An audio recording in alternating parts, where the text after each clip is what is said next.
მოგესალმებით მეტალობის სტუდიიდან ერთ-ერთი გადაცემა ალგორითმი მე გახლავართ ზაზაჭიპაშვილი და დიდი მადლობა მეტალობის დამფუძნებლებს ესეთი შესაძლებლობისთვის თანაცაყმლის რანგში ვარ დღეს და ჩემთან ერთად არის გადაცემის ოთარ კვირიკაშვილი რომელიც გახლავთ ხელოვნური ინტელექტის სპეციალისტი და დღეს გვექნება საუბარი იმ საწყის ასე ვთქვათ ინფორმაციასთან დაკავშირებით რითაც ჩვენთვის მეტნაკლებად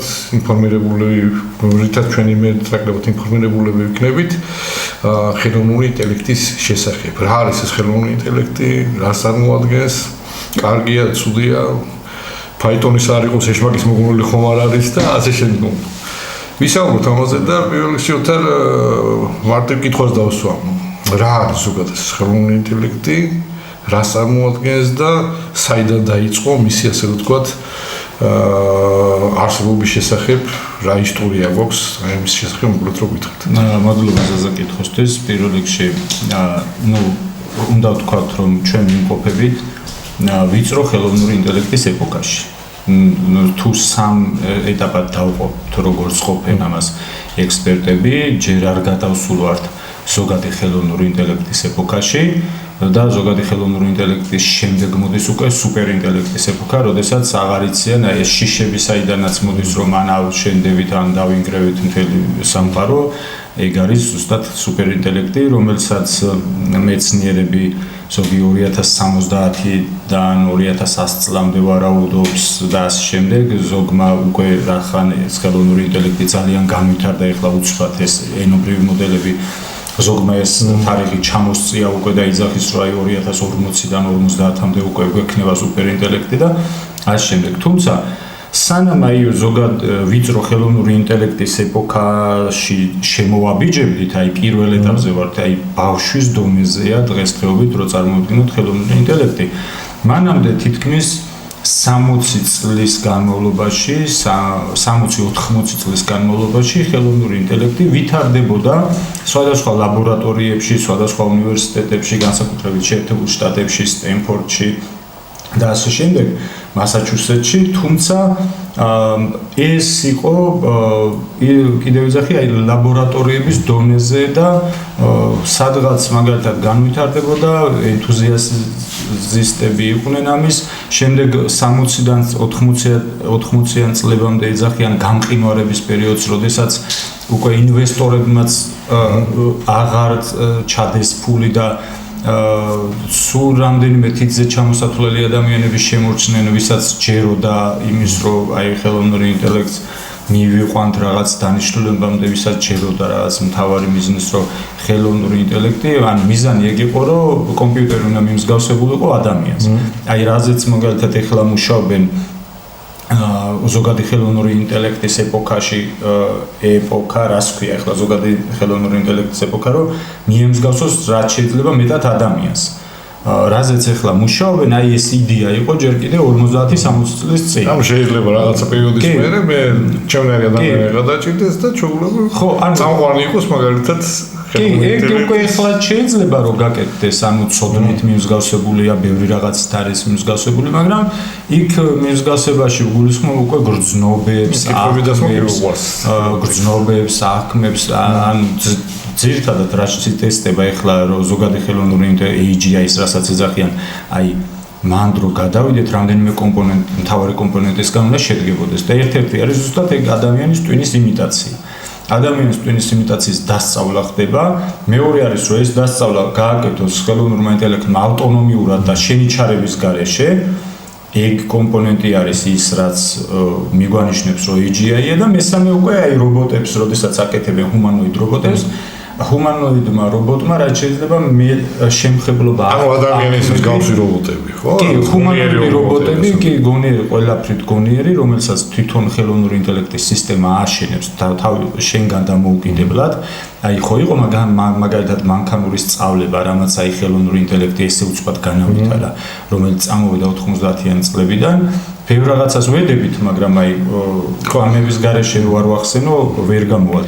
აი ხო იყო მაგალითად 90-იან წლებიდან მანქანური სწავლება, როდესაც ანახებდი ბევრ კატას და ბევრ ძაღლს, კომპიუტერის სწავლობდა და მე სწავლობდა უკვე ამის პროგრამა და კი, უკვე სწავლობდა ამის გარჩევას და მე უკვე თვითონვე სწავლობდა უკვე რომ ნახულობდა ამ კატას და ძაღლს, უკვე თვითონვე იცნობდა და დამოუკიდებლად სწავლობდა, მაგრამ თავიდან უნდა და შენი დახმარება. თუ ვერ გამოიცნობდა ამაში ქულას აკლებდი, თუ გამოიცნობდა ქულას უმატებდი და ამ ასე ვთქვათ, წახალისების მეთოდებით სწავლობდა კომპიუტერი.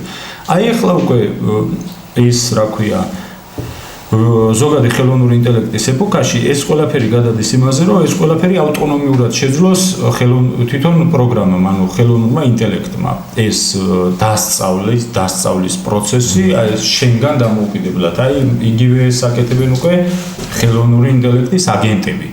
რასაც ეძახიან ხელოვნური ინტელექტის აგენტებს და აი ახლა მაგალითად დიდი ენობრივი მოდელები ChatGPT-ს ყველა ვიყენებთ, ხო? ეს არის GPT-4 მოდელი. იმედია ყველა იყენებს, არა? ხო, თითქმის აი ყველა ადამიანი იყენებს და GPT-4 მოდელი. ან ვერ ვიყენებთ, ხო? როგორ უნდა გამოვიყენოთ, თქვათ, იგივე. კი, აი მაგაზეც ძალიან მნიშვნელოვანი იქნება. მოდი სხვა რაღაცებზე გადავიდეთ, მაინც ვეცდები რომ ასე ვთქვათ, ბავშვის პოზიციიდან ახსენეთ, იქიდან დასმული კითხვები იყოს რაღაც და ძალიან მარტივად რო თქვათ, რა აქვს კარგი, თქვათ, იგივე ხელოვნურ ინტელექტს რაში მარტივად ვთქვათ, რა ყოველდღიურ ყოფაცხოვრებით საკითხებში რაში შეიძლება გამოვიყენოთ ეს ხელოვნური ინტელექტი და რა აქვს თქვათ ის უარყოფით ხარეს ვისაუბროთ თუ აქ ეგეთი რის გამოწვევის წინაშე გვაყენებს თქვათ ეს ხელოვნური ინტელექტი რაღაცის მიმართულებით ხო არ არის ერთ-ერთი თქვათ მაქვს ის რომ ხო არ გვაზარმაცებს რაღაცას თქვათ კითხვის მიმართულებით ახალი სოდის მიმართულებით, იმიტომ რომ რაღაცა შეეკითხებით და ეს ChatGPT ყველაფერს გეტყვის, ხო, თითქოს ერთი შეხებით, ხო? თუმცა ესეც არ ვიცი, რამდენად სანდუარს იგავიცი, რომ ამაზე შეიძლება ვისაუბროთ, მაგრამ მოდი დავიწყოთ მოდი ჯობია დავიწყოთ უარყოფითი, ან ასეთი მხარეებით რაც შეიძლება იყოს გამოწვევა იყოს და მე კარგით გავაგრძელოთ ასე რომ ვთქვათ.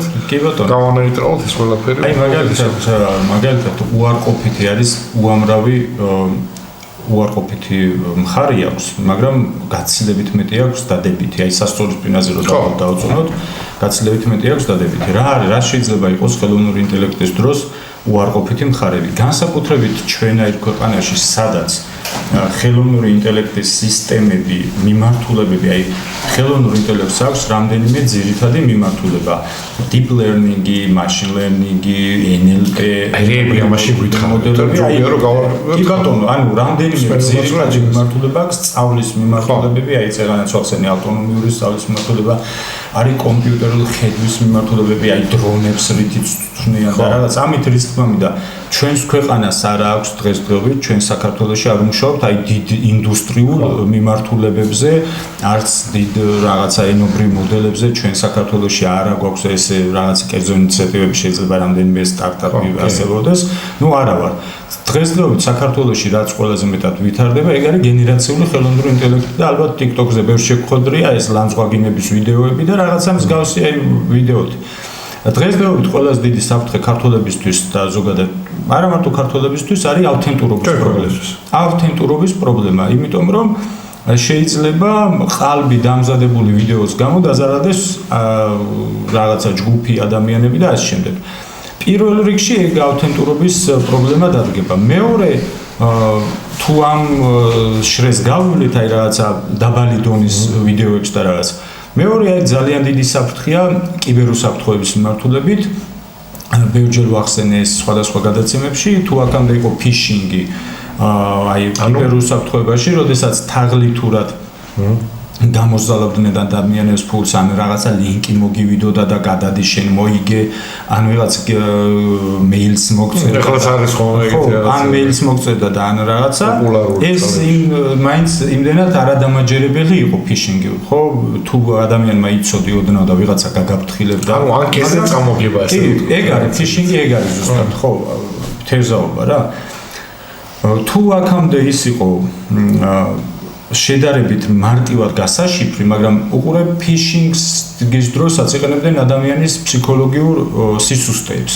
რომ აი ჩქარა დროზე გადადი ლინკზე შენ მოიგე ან თუ ამას არ გახსნი შენ გვერდი დაგებლოკება და შენ ვეღარაფერს ვეღარ გააკეთებ და მაინც მიუხედავად ამისა მუშაობდა. ეხლა უფრო დაიხვეწა და ეძახიან voice phishing, ანუ ვიშინგის მიმართულება წამოვიდა ხელოვნური ინტელექტის განვითარებასთან ერთად, რომელიც აი lip-sync-ს ეძახიან, ტუჩების სინქრონიზაციასაც კი უწყობს ხელს, აკეთებენ ავატარებს. გირეკავს მაგალითად შენი ხმის კლონირებასაც ახდენენ, voice cloning-ი და lip-sync-ით, აი რამდენიმე მეთოდის გამოყენებით გირეკავს ოჯახის წევრის ავატარი აქვს, თხოვს ფულის ჩარიცხვას, ან უფროსი დირექტორი ვიღაცა და ამასაც როგორ არჩევენ? აი მაგალითად ბანკის თანამშრომელი, რომელზეც აგროვებენ ინფორმაციას, რომელსაც სულ ეჩხუბება უფროსი, რომ აი ეს რატო გამიფუჭე და იციან კარგად აი ჰაკერულმა ჯგუფებმა და დამნაშავე ჯგუფებმა, რომ ეს ადამიანი აი მოწყვლადია მაგ მიმართულებით, ურეკავენ უფროსის ხმით, ეჩხუბებიან, რომ ეხლაც კიდე ერთხელ არ გამჭედო და კიდე ერთხელ არ ჩამიშალო და დროზე მჭირდება 10 წუთში ამ და ამ ანგარიშზე დამისვი თანხა და აი მაგალითად ჩინეთში გაუკეთეს ესეთი რაღაც ერთ-ერთი საერთაშორისო კომპანიის ფილიალში თანამშრომლის ბუღალტერს ფინანსის 25 მილიონი დოლარი გადაარიცხნეს 8 ანგარიშზე და 5 თუ 6 ადამიანი ჩაერთო Zoom შეხვედრაში და 5 და 6-ვე იყო ავატარი. ამას რო ეჭვი შეეპარა რომ ლონდონის ბიურომ გაურეკა რომ ფული გადმორიცხეო ხმით იმ ლონდონის ბიუროს თანამშრომლის ხმით ამას ეჭვი შეეპარა და მოიცა ეხლავე გადავამოწმებო და არ გინდა შენ გადამოწმება Zoom შეხვედრაზე შემოდიო და იქ არიანო ყველა ესეთი რაც უთხრეს Zoom შეხვედრაზე შეიყვანეს 7 თუ 6 თუ 7 თანამშრომელი იჯდა ხმა სახე ყველაფერი იმათი იყო ოღონდ ესენი იყვნენ ავატარები ესენ ანუ სისტემა ელაპარაკებოდა ზუსტად იმათი ხმით იმათი მოძრაობებით იმდენად კარგად ჰქონდა კომპიუტერს დასწავლული მათი საქციელი ქმედება მიმიკები და ყველაფერი ანუ ასე ვთქვათ აჭმევენ სისტემას შენ საქციელს მიმიკებს ჟესტიკულაციას ხმას და რა გავითვალისწინოთ ეხლა აი ესეთი კორპორაციებში ეუბნებიან რომ აი პაროლივით ადამიანებს უნდა კონდეს რაღაცა საიდუმლო სიტყვა რომელსაც დასაწყისში გაცვლიან ერთმანეთში და რაღაც კოდივით ექნებათ და კიდევ რამდენიმე პროტოკოლი აქვს ხოლმე ესეთ დიდ ორგანიზაციებს რომ ამ რაღაცეებისგან თავი კონდეთ დაზღვეული. ალბათ რა არის იცით ბოდიში ჩაგერთევთ ოთარ მაგრამ მე მგონია რომ ალბათ პირველ რიგში უნდა გათვალისწინებული იყოს ეს შემთხვევებში ის მოწყვლადი კატეგორია ადამიანებისა რომელსაც მაგალითად არ აქვთ შეიძლება ვერც უყურონ ესეთ ინფორმაციებს და თქვათ ვერ გაითავისუფლეს პენსიონერები შეიძლება იყვნენ ბავშვები შეიძლება იყვნენ თქვათ შეიძლება სადაც თქვათ ინტერნეტის რთული პირობები ან რაღაც ინფორმაციის ნაკლებობა თქვათ თიან ზონაში ან რაღაც სხვა რაღაცა უნდა იყოს ამ ადამიანებისათვის განსაკუთრებით მაგ კატეგორიებში თავი იმიტომ ძალიან სწრაფად ვითარდება ხო რაღაც მართლაც თქვენ როგორც არის და ეპოქაში ვართ როგორც თქვათ Android-მა დააჩქარა მობილურების ასე რომ თქვათ განვითარება ზოგადად სისტემებისა ისი არის დღეს რაღაც ახალი გამოდის ხვალ უკვე ეს ძველი ხდება და ასე შემდეგ უნდა შეიძლება რაღაც აი ამ გამოწვევების წინამდე რაღაცა უნდა იყოს სახელმწიფოს დონეზე უნდა იყოს ეს ჩართულობა ძირითადად ეგ არის თქვენაირი ორგანიზაციები ასე ვთქვათ აქტიურად უნდა იყვნენ ჩართულები მე ესე ვფიქრობ რა და მოდი როგორ შევაშინოთ ხალხი ეხლა ამაზე რომ თქვათ ის კარგებზეც გადავიდეთ ერთიც რო თქვა მაგალითად ანუ ავტორიტარული სახელმწიფოების ხელში ზოგადად საფრთხეა ეხლა მაგალითად ჩინეთი ადამიანების კონტროლსა და თვალთვალისთვის იყენებს მილიარდობით კამერა აქვს რომელიც სახის ამომცნობი კამერებია და არა მარტო სახეზე და ასეთ რაღაცებში გიყენებს აი Black Mirror-ი რო არის ფილმი მაგ ფილმის სიუჟეტები გადააქვს რამის ჩინეთს და სოციალურ ქულებს აკლებენ უკვე ადამიანს რომელიც ზებრაზე ვერ გადავიდა კარგად და სწორად და რაღაცა შეიძლება იმდენი სოციალური ქულა ჩამოაკლონ ჩინეთში ამ კამერების მეშვეობით რომ ავტობუსის ბილეთი აღარ მისცენ და ანუ არის იქ ამისთვის გამოიყენება მაგრამ აი რაც შეეხება სიკეთეებს სიკეთეები აი ბევრი ადამიანი გამოთავისუფლდება რუტინული სამუშაოებისგან მაგალითად ვიღაცას დოკუმენტებთან უწევდა მუშაობა დილიდან საღამომდე და ну რეალურად აი არაფერს არ აკეთებდა ამ ადამიანებისთვის გაჩნდება ის რომ თავისუფალი დრო რომ გამოგიჩნდება მეტი შემოქმედებითობა და კრეატივისთვის ფიქრი დაგრჩება რომ მეტად შემოქმედებითი იყო. მაგალითად, ბევრჯერ მიხსენებია ისიც, რომ პერსონალიზირებული სწავლების ხელსაწყოები არსებობს, როდესაც მასწავლებელი შეუძლია კლასში, რომელსაც ყავს მაგალითად სხვადასხვა სოციალური სფეროს წარმომადგენლები, ბავშვი, რომელიც შეიძლება ნიჭიერია, მეორე უნიჭოა, ვიღაცა გაჭირვებულია, ვიღაცა მდიდარია, ვიღაცის მშობელი ახერხებს მომზადებას, ვიღაცის მშობელი ვერ ახერხებს, პერსონალიზირებულ სწავლებაში ეხმარება მასწავლებელს, რომელი მოსწავლეს როგორი სწავლების მეთოდი მოარგოს და ძალიან კარგი მეთოდებია, მაგალითად, სამედიცინო მიმართულებით სწრაფი დიაგნოსტიკის, სწავლების სწრაფად დატესტვის რიგები რო არ იყოს ამის მოწესრიგების და პირდაპირ ხმით ხდება ადამიანი, როდესაც პაციენტი საუბრობს, ხმით ეს შენი ხმა გადაეცემა სერვერებს და აღარ გიწევს რიგებში დგომა და ამით წესრიგდება და აი ეგ ქაოსი და რიგებიც ისპობა, ანუ გაქრება, ალბათ აი სადაც დაინერგება და სხვათა შორის არ არის ძალიან ძვირი ამ პროგრამების დანერგვა და ეს შეუძლიათ რომ საქართველოშიც არ ვიცი ვის აქვს დანერგილი, მაგრამ შეუძლია რომ სამედიცინო ცენტრებმა ეს დანერგონ. არის მაგალითად აი სიკეთე რა შეიძლება კიდე იყოს ხელოვნური ინტელექტის აგენტები, რომლებიც უკვე შემოსულია და რომელიც ალბათ ერთ წელში თითქმის ყველა კომპანიას ექნება. ეს ხელოვნური ინტელექტის ამის ანუ ერთგვარი დაქირავებული, ასე ვთქვათ, ვირტუალური თანამშრომელი არის რა, რომელიც არსებობს, აი არ იღლება, მაგრამ არსებობს. არ იღლება, ბონუს არ ითხოვს, შაბათკვირა არ იცის, 24/7-ზე მუშაობს, ინფორმაციას აგროვებს შენთვის, აგენერირებს, მაგალითად იღებს კლიენტების ბაზებს გიხარისხებს, მაგალითად შეგიძლია რომ LinkedIn-ს დააკავშირო, აი ეხლაც შეგიძლია გააკეთო აწყო ხელოვნური ინტელექტის აგენტი, დააკავშირო LinkedIn-ს, აქედან ამოგიღებს ბაზებს, მაღალშემოსავლიანი და დაბალშემოსავლიანი კლიენტებს დაგიხარისხებს, შემდეგ ამაზე პერსონალიზირებულ მესიჯებს გააკეთებს, წერილებს გაამზადებს, ვის როგორი წერილი მიწეროს და შემდეგ იმასაც აკეთებს, რომ მაგალითად LinkedIn-ზე 30-40 მესიჯზე მეტი არ გაგზავნოს დღეში, რომ LinkedIn-მა არ აღიქვას ეს როგორც ბოტი. LinkedIn-ი აუცნად ხალხს ესა რომ თანამშრომელი. LinkedIn-ი არის სოციალური პლატფორმა, სადაც საქმიანი კავშირებისთვის და ასე ვთქვათ, საქმიანი Facebook-ია მოკლედ, აი მარტივად რო ავხსნათ და თანამშრომლობისთვის ძალიან დიდი სიგიჟეები არ ხდება ეხლა იქ და განსაკუთრებით აი ჩვენი არ ქვეყნებში როდესაც პოლარიზებულია საზოგადოება და რაღაცა LinkedIn-ზე მაინც ნარჩუნდება ის ეხლა ერთი კითხვა დავამბობ რა და პრინციპში მე ვიცი რომ ამის მიმართულებითაც იღწვიან და ეს საშიშროება არის თუ კარგი არის, არ ვიცი, ალბათ თქვენი აზრის მაინტერესებს. ყველაფერი შეუძლია ახარისხებს ფსიქოტიპს ადამიანისას, როგორც თქვენ ამბობთ, თქვათ, მის როგორ უნდა მივუდგე, როგორ დავუწერო კითხვა, ანუ რამდენად რელევანტური იქნება ეს საკითხი არის. მაგრამ თვითონ თუ აქვს ემოცია. ხო, აი ეგ არ არის. ემოცია არ აქვს ხელოვნურ ინტელექტს, შეიძლება მე მაქვს იგივე Black Mirror-ში და სხვადასხვა ფილმებშიც არის რამოდენიმეში, სადაც თქვათ ემოციის შემდგომ მე ვარ რობოტი და ასე. აი ესეთი რაღაცა უკვე საშიში ხდება თითქოს. აი ერთი მხრივ არის, რა ვთქვათ, კარიერა და უფრო ეგ ექნება კომუნიკაბელური სოციალური ტიპი ხდება, მეორე მხრივ არის შეიძლება თქვათ ეს სათავისოდ გამოიყენოს. ხო, აი ეგ ექნება უკვე თავი იგზნოს მაგალითად თქვენ ბოდიშილთან, თავი იგზნოს იმათ რომ როგორც თქვენ თქვით რა, ფულს არ გთხოვს, ბოლოსებს არ გთხოვს, არც არაფერს და ყველაფერს აკეთებს და მე შეიძლება გავუშვდეს რა, ამდენს რომ ამუშავებ ამბიციები. რა ხდება ამბიციები გავუშვდეს.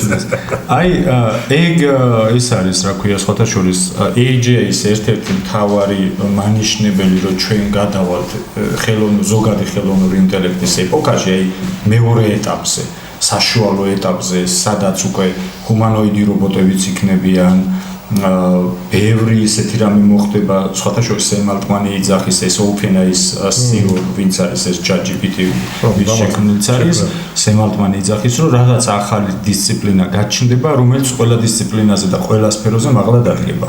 რაღა ისე მუშაობენ მოდელებიო, აი იმ დღეს უსმენდი ერთ-ერთ ინტერვიუში, ამ მოდელებზე დაკვირვებით, ვფიქრობ, რომ ერთი ახალი დისციპლინას მივიღებთ სამყარო, რომელიც იქნება ყველაზე მაგალითად, ჯერ არ ვიცი რა დისციპლინა იქნებაო იძახის ესე, მაგრამ ხო, ამიტომ აი ერთ-ერთი მთავარი მანიშნებელი ამ ზოგადი ხელოვნური ინტელექტის ეგ არის ემოცია. ადამიანური ემოცია, თვითონ არ ექნება ემოცია, რა თქმა უნდა, ტვინი, გული და რაღაც ადამიანური, მაგრამ სრულყოფილად იქნება მიმსგავსებული ადამიანის ემოციასთან. და ეგ არის ზუსტად ზოგადი ხელოვნური ინტელექტის ჯერ მაქამდე არა ვარ. აი მაგაზე მიდის ახლა მუშაობას, X-ის სტრაფეებზე მიდის, იქ დაახლოებაზე მიდის, იქ მაგალითად მიდის მუშაობა კიდე ჰალუცინაციების გამორიცხვაზე. ალბათ ყველას გქონია ესეთი შემთხვევა, რომ რაღაც კითხვა დაუსვით და ხელოვნურმა ინტელექტმა მოგცვა რაღაცა ტყუილი პასუხი, მაგრამ დამაჯერებლად.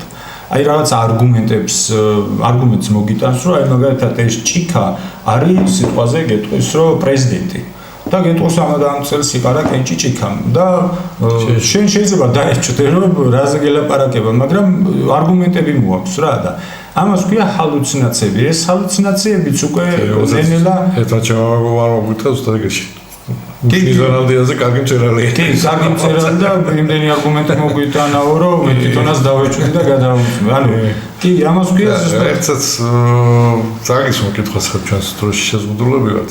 აი ყველაზე დიდი კითხვა ყოველთვის ისმის ხოლმე ამ მიმართულებით, რაც ერთი ხრი პრობლემას ხედავენ ამ საკითხში. მეორე მხრივ გაუნებიან ასე რომ თქვათ ოპტიმისტები რომ არ პირიქით, უბრალოდ ადამიანები სხვა მიმართულებით იქნებიან და კავებული და ამის საჭიროება არასდროს შეწყდება. ანუ ეს არის შრომით ბაზარზე ხო არა ისახება. კი, შევრობის პრობლემა ხო არ იქნება და ეს პირიქით ასე რომ თქვათ სოციალური რაღაც ხელოვნების ფაქტების წინაშე ხო არ დადგებიან ქვეყნები. მე ვფიქრობ რომ საქართველოს დადგება აი ძალიან დიდი დარტყმის წინაშე, განსაკუთრებით იმიტომ რომ ჩვენ არა გვაქვს აი ელემენტარულად ხელოვნური ინტელექტის სტრატეგია არ გაგვაჩნია ქვეყანას, რაც სომხეთმაც კი მიიღო 2024-ში. არ გაგვაჩნია დიდი ლაბორატორიები და დიდი ცენტრები, დიდ ცენტრებს კიდევ სჭირდება დიდი მონაცემთა ბაზები. აი რაც მაგალითად ეხლა NVIDIA-მ გააკეთა სომხეთში, აი ეს ტექნოლოგიური hubs რო აშენებენ 500 მილიონი სხვათა შორის სახელმწიფოს თანადაფინანსებით აკეთებს NVIDIA და ეს რა ქვია სომხეთის მთავრობა. არა გვაქვს ეგენი. ანუ არ ვამზადებთ ხალხს იმისათვის, რომ რეალურად ერთ წელში, აი მაქსიმუმ 2 წელში ისეთ დარტყმას მივიღებთ, ისეთ ტალღას, რომ ხელოვნური ინტელექტი აი ტალღასავით გადაუვლის მთელ საქართველოს. მომზადებლები დავხდეთ. და ჩვენ ვიქნებით მომზადებლები, ჩვენ ვიქნებით მზად იმისათვის, რომ აი გენერაციული ვიდეოები რაღაცა მაიმუნობები როა TikTok-ის ვიდეოები ლანძღვა გინება და იმასაც არ იყენებენ. VO3 არის ძალიან კარგი ხელსაწყო, რომ შექმნა ბევრი კარგი რაღაცა. Google-ის. ისე მე ვფიქრობ, რომ ამ პერიოდში ალბათ სახელმწიფო უნდა გამოიყენოს ესეთი კარგი პლატფორმა, მე მქონდა რამოდენიმე ხნის წინ შეხება, საკმაოდ კარგი სპეციალისტები ყავთ, საკმაოდ კარგი ასე ვთქვათ, ისე JITAS პროგრამის ფარგლებში, ხო?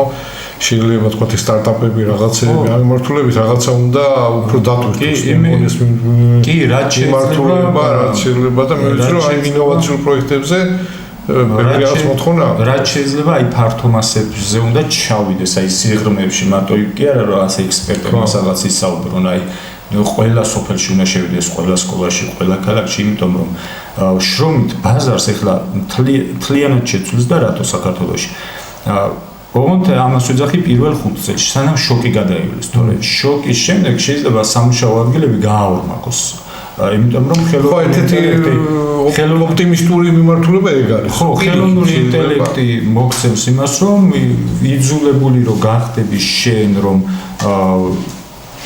ისწავლო, უკვე ყველა ადამიანს ექნება იმის საშუალება, რომ ბიზნესი არ მარტო საქართველოში გააკეთოს, აი მაგალითად ხელოვნური ინტელექტის აგენტები ყავს, გააკეთოს საერთაშორისო ბიზნესი ძალიან მარტივად, იმიტომ რომ ენის პრობლემა აღარ გექნება, ბუღალტერი აღარ დაგჭირდება, იურისტი აღარ დაგჭირდება, მარკეტოლოგი აღარ დაგჭირდება, გაყიდვების გუნდი აღარ დაგჭირდება და ის ჯგუფი, ვინც ამ რაღაცებს გიგეგმავს, აღარ დაგჭირდება წარმოიდგინეს არც საწყისი კაპიტალი იმხელა, რაც გჭირდებოდა, თქვათ 2 და 3 წლის წინ საერთაშორისო საერთაშორისო ბაზარზე გასასვლელი. მაგრამ აი ეხლა რა იქნება ეხლა აი რას ვარაუდობ? იმ კიდან გამომდინარე რომ არ ვემზადებით ამ პერიოდისთვის 2-3 წელში რა იქნება? ბუღალტერებს ჩაანაცვლებს ხელოვნური ინტელექტი, დამწყები იურისტებს ჩაანაცვლებს, ოფის მენეჯერებს ჩაანაცვლებს ყველა იმ სამსახურს, სადაც მაგალითად ავტომატიზაცია შეუძლია უკვე ანუ ხელოვნური ინტელექტის სისტემა, სადაც შეუძლია ადამიანის ავტომატიზაცია და რასაც აქამდე ადამიანები რაღაც რუტინულ სამუშაოებს აკეთებდნენ, ყველა ჩანაცვლება. თუ ავიღებ და გავითვალისწინებთ იმ მდგომარეობას, რომ საქართველოში აი 5-სულიანი ოჯახიდან სიტყვაზე 5-ვე არ მუშაობს, ეგრე ვართ, მუშაობს 1 ან 2 ადამიანი და თუ წარმოვიდგენთ იმას, რომ ამ ადამიანზეა დამოკიდებული მთელი ოჯახი, ეხლა რამდენი ადამიანსაც ჩაანაცვლებს ხელოვნური ინტელექტი, იმდენი ადამიანი დარჩება სამსახურის გარეშე. მაგრამ ნუ ხელოვნური ინტელექტი კი არ ჩაგა. ხელოვნური ინტელექტი ადამიანი, ასე ვთქვათ. ხო, აი რას ვიძახი, ხელოვნური ინტელექტი კი არ ჩაგანაცვლებს, ჩაგანაცვლებენ ის ადამიანები, ვისაც ექნება ხელოვნური ინტელექტის ცოდნა და გამოცდილება. მე დროთა განმავლობაში ეხლა რამდენი წარმოვიდგინოთ ვიძახოთ, რომ ნეპოტიზმში ვცხოვრობ თუ კორუფციაში ვცხოვრობ თუ რაღაცა ბიზნესმენები, გიჟები არ არიან, რომ სიტყვაზე სოციალური დახმარებასავით უხადონ საკუთარ თანამშრომლებს ფული. ბიზნესმენი, როდესაც ბიზნესმენს აქამდე ყავდა რაღაც სიტყვაზე არ ვიყოთ, აი გაყიდვების გუნდში 10 ადამიანის ჯგუფი ყავდა. ეხლა თუ ამას გაუკეთებს 1 ადამიანი, აი აგენტის დახმარებით, თუ ამ ყველაფერს შეითავსებს 1 ადამიანი, ეს ბიზნესმენი რა თქმა უნდა გაუშვებს იმ 9 ადამიანს. მე ამ 9 ადამიანმაც უნდა ეცადოს, რომ აღიჭუროს ხელოვნური ინტელექტის იმ უნარებით, ანუ ხელსაწყოებით შეიძლება სიღრმეებში არ ჩავიდეს და ეს რა ქვია, ენობრივი მოდელები და ბენჩმარკები და მეტრიკები და რაღაცები deep learning-ი არ იწიოს, მაგრამ რაღაცა დონეზე ხელსაწყოები თუ არ დაიხმარე, აი უხელო ადამიანებით იქნები და უფეხო ადამიანებით იმედია ამასაც შევისწავლით, ამასაც აუღებთ ალბათ და რა ვიცი, ხომ გადაგუბრია. ეგ რისკები არსებობს, რაღაცა მე ვფიქრობ, რომ 2-3 წლიანი რისკი იქნება ალბათ იმის, რომ შეუმზადებელი თუ შეხვდები კრიზისი აუცილებლად დაგიდგება მომზადებელ ადამიანს. თავარი მოლოდინი ამისი და მე მგონი რომ თქვა რაღაც ასე ვთქვა, შესაბამისი ნაბიჯებიც იქნება გადადგმული და ბოლოს კენო წავიდით. 3 რამ, რასაც უჩევდით მოქალაქეებს, რომ გაითვალისწინო და გააკეთო. პირველი შეხვდნენ, ასე ვთქვათ, მომზადებულები იყვნენ აი ამ ეპოქისთვის და ასე ვთქვათ, მეტნაკლებად თანასწორად იყვნენ ჩართული, ასე ვთქვათ, ციებცხელებაში. პირველი არის რომ აი მთლად არ შეეშვანა გენერაციული რაღაც ფოტოების გენერირებას, ვიდეოების გენერირებას და ამით ილუზიაში არ წავიდნენ რომ რაღაც ხელოვნური ინტელექტი იციან და მხოლოდ ChatGPT-ის გამოყენებას. პირველი რაღაც სიღრმეებში ჩავიდნენ. მე მაგალითად ესე ვაკეთებ ხოლმე რაღაცას რომ სწავლობ, რომ ვიძიებ აი საიდან დაიწყო ეს ესათვის რაღაცა დისციპლინა, საიდან მოდის და მე უფრო მარტივად ვახერხებ ხოლმე, რომ აი, როდესაც იგებ, რომ мотиваცია რა ქონდა შემქმნელს, მე უფრო მარტივად იგებ საით წავა. ეგ ერთი რომ რაღაც დონეზე სიღრმეებში გაიაზრონ ზოგადად ხელოვნური ინტელექტი რა არის, რა მიმართულებები აქვს ხელოვნურ ინტელექტს. მეორე არის რომ აი დიდი ენობრივი მოდელების გამოყენება, სხვადასხვა ენობრივი მოდელები დატესტონ ადამიანებმა და რაღაც დონეზე ის ბენჩმარკები და მეტრიკებიც გაიაზრონ, სად იტესტებიან ეს დიდი ენობრივი მოდელები და რაღაცა ლოგიკაშია კარგი, რაღაცა ფიზიკაშია, რაღაცა მათემატიკაში და მე ამას უკვე კარგად დავუკავშირებ შენ სფეროს.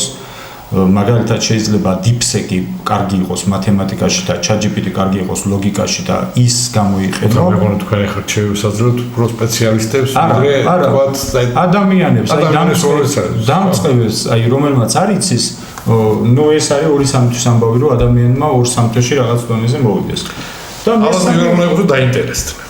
ხო, არა, საჭიროება ექნება და გაითვალისწინო რომ საჭიროება. მეტი გზა არ ექნება ადამიანებს, რომ უნდა დაინტერესდნენ, რომ ამის გარეშე თუ არ დაინტერესდი ამ სფეროსთი, მაშინ თვითონ და გაინტერესებს, იმიტომ რომ კარზეა მომდგარი. ამას ვერ ასწდები, ვერ გაექცევი, გამოქვაბულში ვერ შეიმალები და სადღაც ტყეში ვერ გაიქცევი, იმიტომ რომ ამის გარეშე ვერც მედიცინაში იქნები, ვერც მასწავლებელი იქნები, ვერც ნუ ყველა სფეროში შემოვა, აბსოლუტურად ყველა სფეროში. დღევანდელი დღეც არის და უფრო მეტი დღევანდელი დღეა ალბათ. ნუ ყველა სფეროში შემოვა და რაც მალე იქნები მზად იმისაც, რომ რაღაც დონეზე გაგება გქონდეს, გააზრება რაღაც სიღრმეებში წასვლა.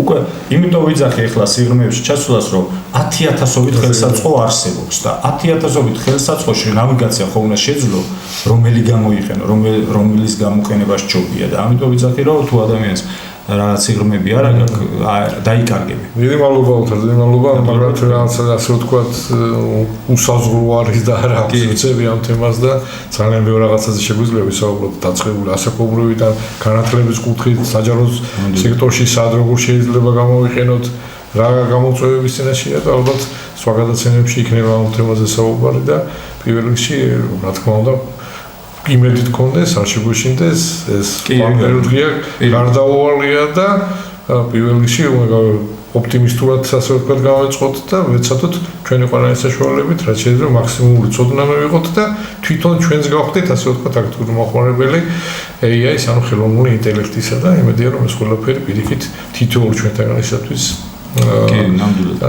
პლუსისა და ასე ვთქვათ სიკეთის მომდანი იქნება. კიდევ ერთხელ დიდი მადლობა თქვენ. კიდევ ერთხელ შეგასწრებით, რომ ჩვენ ვიყავით ჩართული მეტალების სტუდიიდან და ეს გადაცემა იყო ალგორითმი. მოვალ შეხვედრამდე.